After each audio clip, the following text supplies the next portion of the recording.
Mount Musings, that troublesome boss.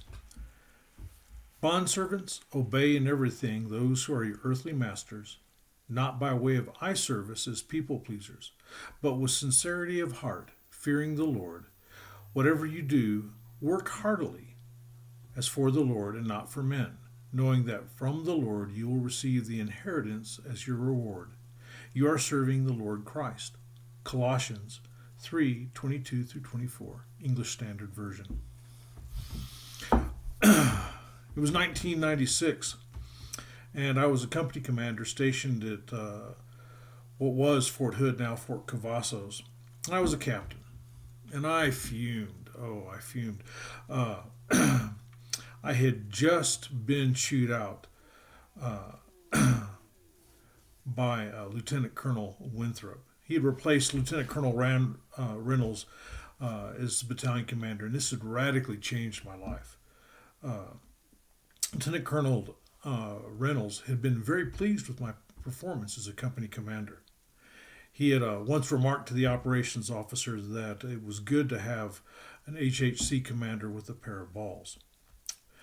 He allowed me to try new things. In fact, one time he let me talk him into deploying my unit off post for an exercise. And he was the kind of commander who did not penalize you if you tried things that didn't work as you'd planned. He believed that giving his subordinates latitude encouraged them to grow and develop as leaders. And under his tutelage, we all the company commanders in the battalion, improved and learned how to lead soldiers well. He fostered a great command climate. Unfortunately, Lieutenant Colonel Winthrop was the exact opposite. He led through intimidation and threats. He seemed to cherish bullying and savaging junior leaders in front of their subordinates. It seemed as if he felt like their humiliation added to his strength and power. And he also fostered a zero defect climate. He wanted us to be perfect in everything that we did, and anytime we made a mistake, it would you could be sure that it would result in browbeating and humiliation, normally in front of your subordinates, which in the military is not something you're supposed to do. He and I never managed to develop a relationship of trust that is required for successful command between a commander and their subordinate commanders. What had been a time of great joy and growth and development deteriorated into a long slog of drudgery. I found out later that he had singled me out as being unfit for continued service. Fortunately for me, his efforts to torpedo my career failed to bear the fruit that he desired, and I was able to go on. But this story is nothing unusual. It's not limited to the military. Whether in the civilian world or the military world, we've all faced working for supervisors that were mean, vindictive, and hateful. And how we handle such situations reveals much about our character, and it also impacts our witness as believers. As I stood there, unable to respond to the most recent tirade, my first sergeant quietly said to me, "Sir, this is why they don't let us carry live ammunition on training exercises." And he was making a bit of a joke to diffuse the situation. He understood my fury and did his best to calm me down so I could handle the situation appropriately and not get in trouble for something I said or did that was unmilitary, untoward. The military makes no promises that you will always get a good commander. And as I turned around and faced my soldiers who had witnessed this again, he also said, "Sir, they all know," speaking of my soldiers, "that he's wrong in how he treats you.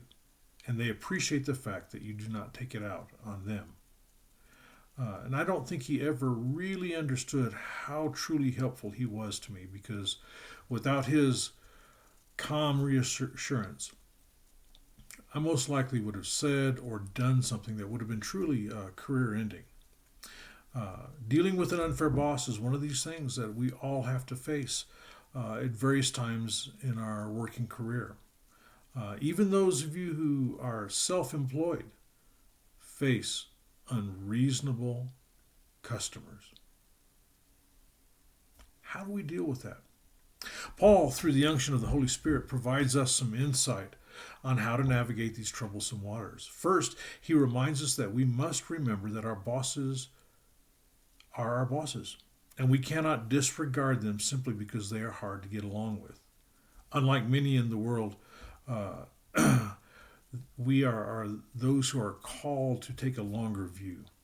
Second, we must always give them our best, and that's the hard part. Uh, Most of us can handle a severe dressing down, especially if we were in the wrong. But when we're in the right, those continual insults make it very hard for us to give our best to our boss. Third, we must provide our service wholeheartedly, not muttering threats and complaints underneath our breath. In my situation, I fear that I frequently joined my peers in griping about our new commander. Though he seemed to single me out for special persecution, everyone in the command suffered his ill whims and volatile nature. I was not the only one who was on the receiving end of his anger and his yelling. As a Christian, I should not give in to the desire to badmouth an unfair boss. I should serve with all my heart. We do these things not because we're masochists, not because we enjoy somehow the bad treatment, but we understand that ultimately, at the end of all things, we work for the Lord and we hold Him, the Lord, in great respect and reverence. This is part of how we fear the Lord. Fourth, we perform our duties for the Lord, knowing that we represent Him to the world. How we handle those tough situations speaks volumes about who we are. And it also shows that we have taken Jesus as our example. And remember, He suffered tremendous unfair treatment at the cross. Finally, we take the long view.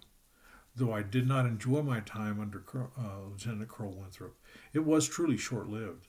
Even in the span of a military career, in my case, about 27 years, I worked for him probably less than a year. I haven't gone back and looked at the records, but as a believer, I should understand that my time on this earth is short and that there is a future reward which far outweighs the momentary problems I may face in this life.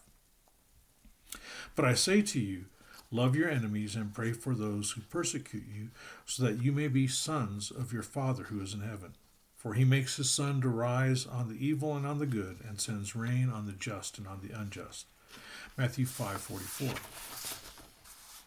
In the Sermon on the Mount, Jesus reminds us that how we deal with those who we might think of as our enemies reveals our true identity. How we act toward our enemies is quite important. When we treat them well, praying for them, and in the case of abusive bosses, giving them our best efforts, we show the world who we are and who our true master is. Keeping the fact that I ultimately serve Christ helps me put the afflictions of the workplace in proper perspective, and empowered by the Holy Spirit, treat abusive bosses with graciousness as Jesus' representatives in the workplace. As you go out and face your particularly troublesome boss, I hope that these things can remind you and help you deal with those tough situations that we all face. They're not fun, but they come our way. How we handle them through the graciousness of the Lord and the empowerment of the Holy Spirit is one of our strong witnesses in this world. Thank you.